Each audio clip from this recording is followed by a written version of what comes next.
Salimie.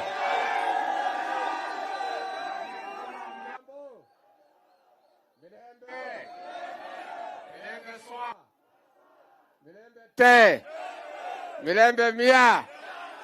Happy New Year. Mumefurahi kuona rais wetu. Sisi tumefika hapa Bungoma tukiwa na furaha tele. Kwa sababu isipokuwa ni nyinyi watu ya Bungoma, huyu rais wetu hangekuwa amekalia kwa kiti. Na kwa hivyo tuko na shukurani sana. Kwa uchaguzi uliopita mlitupigia 100%. Na nyinyi watu ya Bungoma munaona mbele. Munaona mbali. Mlifanya uamuzi wa maana.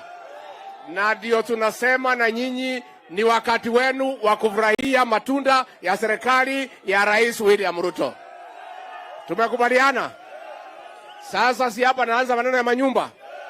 Sasa rais ameleta manyumba hapa. Ile kazi imebaki ni yetu. Sisi nataka kumwambia ile contractor yako hapa. Asikize vizuri. Ile vijana ambaye wataandikwa hapa. Mafundi, watu ya mkono, watu ya stima, ni vijana wa hapa Bungoma hapa. Tumekubaliana? Contractor asilete watu hapa, si ndio? Contractor akuja na watu 3 peke yake. Yeye mwenyewe, engineer wake na mtu ya kulipa watu. Tumekubaliana?